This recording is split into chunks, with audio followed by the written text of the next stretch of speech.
Hey guys, welcome back. If you read the title, you can probably guess what happened. Well, it's official. I just got my first non-3 crown win on this account using the deck that I showed you guys.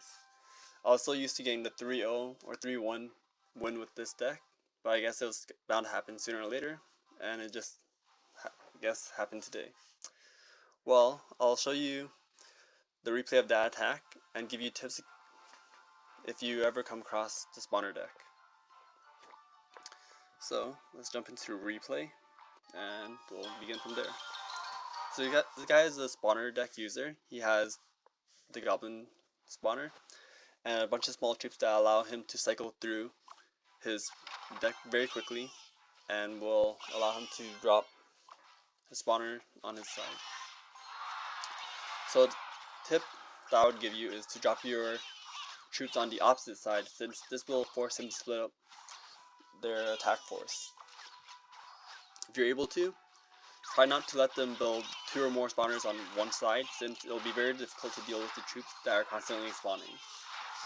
It'll get especially painful when double elixir time comes around, since he'll have the spawners constantly spawning troops for him.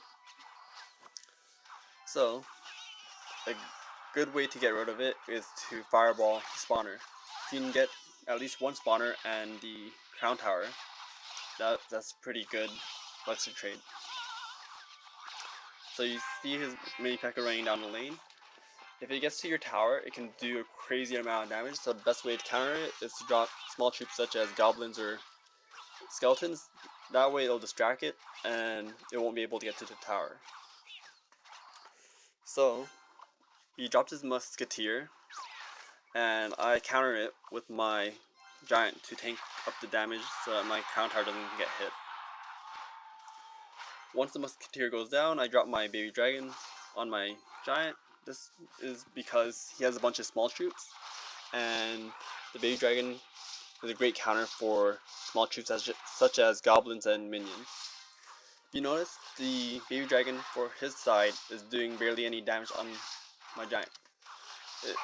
That's because baby dragons are great against small troops, but aren't the best defense against tanky troops such as the giant. So I'm just gonna speed this up since you already know what's gonna happen. It's gonna be a 2-0 victory, and I'll show you his deck and my deck when we did this battle, and basically I'll explain what went well and what went bad, I guess.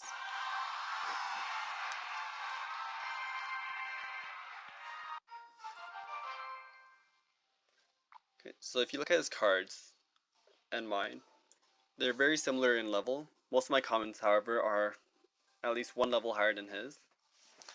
And this is why I told you in the previous video to only upgrade the cards that you're using, since when you come across players who are at least one level higher than you, having your cards higher levels than they should be gives you the advantage, and it allows you to match up against these higher level players. If you upgrade all your cards in your card collection, you'll be gaining a lot of EXP, you'll be leveling up, but your cards won't be as strong. If you think about it like Clash of Clans, it's similar to the idea of a Town Hall 8.5, where they have the attack power of Town Hall 9 and the defense of a Town Hall 8. But anyways, I'm just gonna keep this video short, and we'll be posting another video tomorrow. I hope you liked this video. If you liked it, give it a thumbs up, subscribe if you haven't, and until next time, peace.